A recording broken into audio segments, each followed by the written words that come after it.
Hello guys and gals. I wanted to create a video that covers managing your characters in D&D Beyond.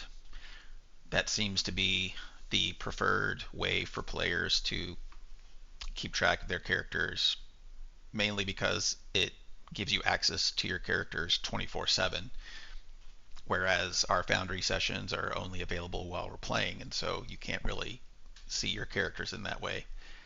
So if you're brand new, you'll need to go to dndbeyond.com and sign up.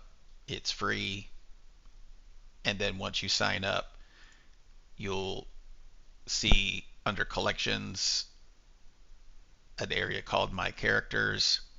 If you click there, you come to this area. Obviously, if you've never created a character, this is empty, and you can create on the character, and it'll walk you through the steps of doing that. This isn't actually a tutorial on how to create the characters, just rather how, assuming you know how to create the character, how to set one up for a Morelord Gaming session. But uh, inside of D&D Beyond, you can have a character created in advance of the game, or how should I say this? You can create a character completely on your own, and as long as it meets the requirements of the session that you want to join, you can just bring that character right into the game. To do that, though, there's one setting that needs to be properly set for me to have access to it. So if you edit your character, you're in the home tab, scroll all the way to the bottom, and right here, character privacy, it needs to be public. And then I just need to import your character into Foundry, and to do that, I need this URL up here. So when you're looking at your character in the regular view, not the edit view, just copy this URL, paste it into Discord chat, and that's all I need. Now, there's so many options available for creating characters. There's so many source books that are 2014 rule based, 2024 rule based. So what I do is I create campaigns. These campaigns let me expose the books that I own, which is pretty much everything, to you guys, so that when you create a character, it'll have access to those books, and it pretty much guarantees that the character that you create is going to work with the campaign that you're joining. So to get to the campaigns, you'll find the URL in a pinned message in the game chat in Discord. So for the one shots, you would go to the game time category, go to game chat, look at the pinned messages, and it'll have a link to the campaign there. So I just copied that link from Discord, pasting it in here. So now it brings me to the campaign that you're joining. So this is the Morelord Gaming campaign. If you've already created characters on your own underneath My Characters, they'll show up in here. So this is how you would just click one of these and it would join that character to the campaign, so that from then on, when you edit this character sheet, you'll have access to all of the appropriate source books. You may see characters that are grayed out like this. If they're grayed out, that means they're already a part of a D&D Beyond campaign, and they can only be associated with one campaign at a time. Or you can create a character from here, so you don't have to have your character already created. You can just come to the campaign link and create a character. So we're going to walk through that.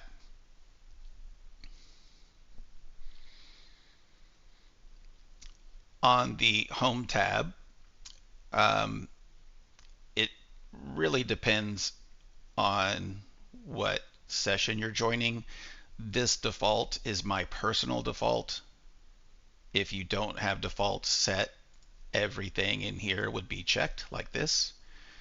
If you're joining a one shot that doesn't have any specific rules to it, like the one shot Tuesdays, this is what you want. So this will give you 2024 content and 2014 content, but you definitely do not want to have legacy checked. This will break the Foundry session. So this gives you access to a boatload of races, backgrounds, classes, subclasses, etc. If you're joining a campaign that is very specific, like a hardcore campaign, we're only going to do 2024 options. So you would uncheck those to make sure that 2014 features are not going to be exposed to you. It should be filtered out anyway because the campaign restricts the books you have access to, but this is the safe bet. So I might ask you to do that during character creation. But we're going to do it like we're joining a one shot. So you just exclude homebrew and legacy and you're good. There's partner content. These are providers outside of Wizards of the Coast, and they have additional features, races, and such. I do not include those because my Foundry session doesn't understand them, and so I just leave that turned off.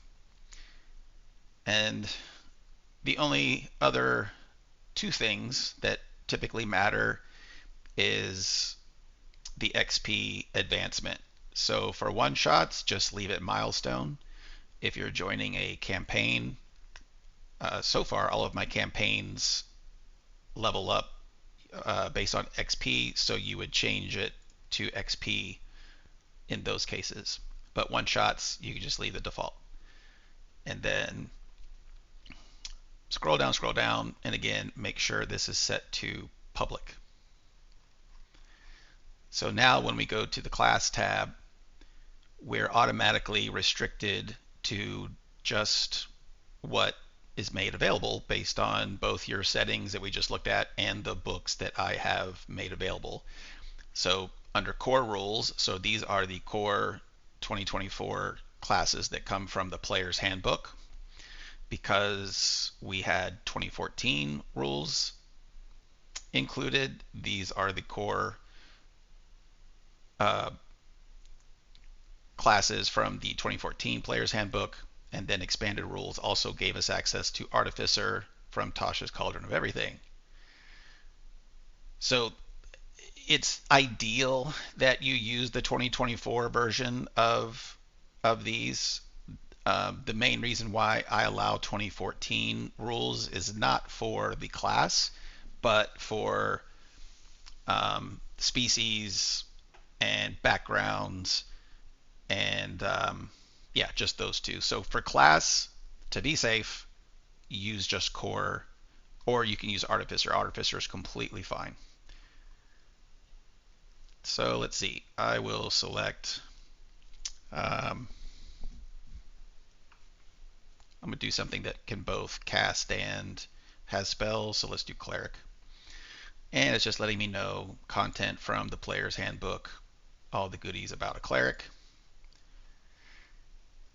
And so we have the beginnings of a character. The character is level 1, and we put that 1 level into cleric. When you level up, it's just a matter of selecting these, and it'll give you more options for that level. If you've got an exclamation point, it means that there's something to fill out. So in the case of the cleric, he needs skill preferences, and I'll give him medicine and religion, and then we get a choice of what divine order we want. In this case, we will go with the protector option, which gives us martial weapons and heavy armor. Why not? So this will be more of a defensive type cleric. by default, it's going to do your max hit points, I think, on level 1, but we may change this once we get your character imported into Foundry. For backgrounds, again, because we selected core and expanded and the 2014, so you have access to all of these backgrounds and you can use any of them. And if you don't know what they are, you can just select it and you'll get the description of what it is here. I'm just going to do something from core, so I have a cleric, so we'll do the acolyte. And then we've got decisions to make. It gives me 2 proficiencies, insight by default, and then I'll select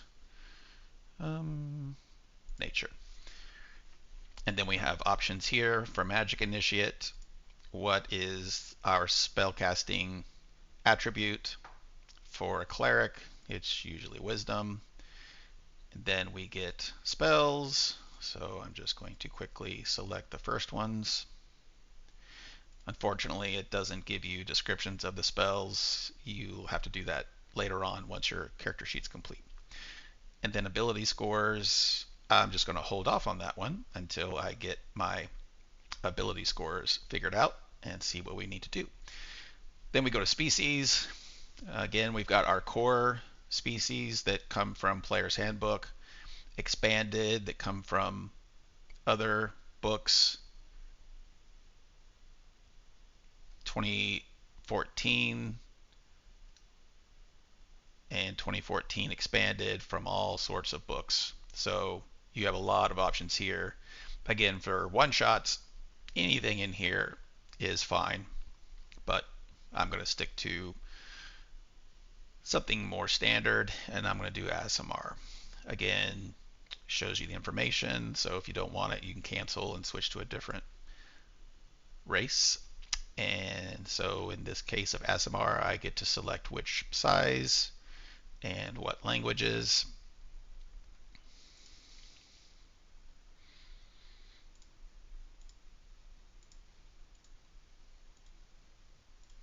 And once there's no exclamation points, we're good. And then come to abilities.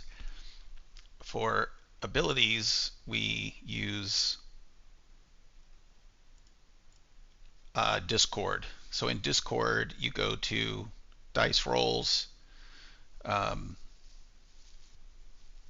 I don't want to show that screen because I don't want to accidentally expose something about another server member, but just go to the dice rolls, and when you get there, you'll type in exclamation roll stats, all one word together like that,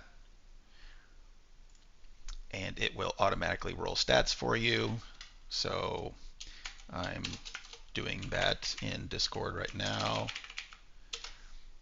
and so it gave me the 6 values, and now I need to plug those values where I want them.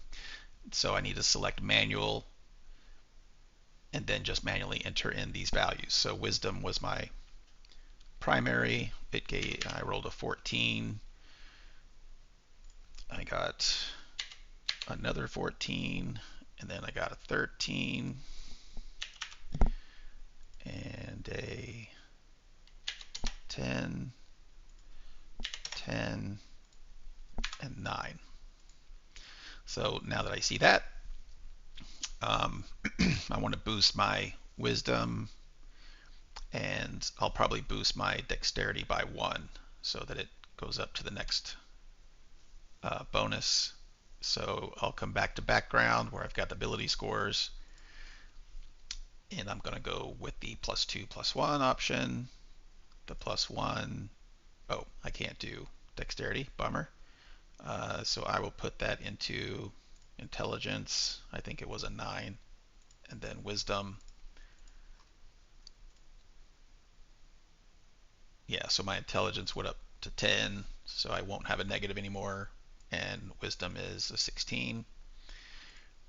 And then equipment, It gives you the options, and this comes out of the player's handbook. So you get the choice of either selecting cleric starting equipment or the gold, and you can select the acolyte starting equipment or the gold. Most of the time, I mean, you just start with the starting equipment. You can certainly go with the gold and buy your own equipment. If you know what you're doing, that is totally fine. You can do that by coming here to add items, and it'll show you items. You can filter on them. It tells you the cost here, but it doesn't automatically deduct that. You have to do the deduction of the gold on your own. So for now, we'll just go with the basic starting equipment. Once you've got your equipment, you have to check on the use and wear and equip or wield to make those available in your character sheet. I'll give this a name. He's Boo. He's an Aasimar. I'll just go with this one. So we go to what's next. View character. Everything looks good. So I copy this URL, um, paste it into Discord, and now I will be able to import this character directly into Foundry, and you can verify that during the session, make sure everything's okay, but 99% of the time it's good. Well, I did forget one thing. You also have to set your spells. So it tells you in D&D Beyond you can select 3 cantrips and 4 spells. So you just go through the process of doing that. You've got descriptions. You have to be careful, by the way. Let me show you. This is turning into a bit of a tutorial on how to set up a character, but that's okay. If we look at the character and go to their spells, you can see there's already spells in here. Those are spells that we're getting because of either our class or our background, because of feats. So be careful not to choose these spells when you're picking your spells underneath here. But this doesn't show you that you've already selected them.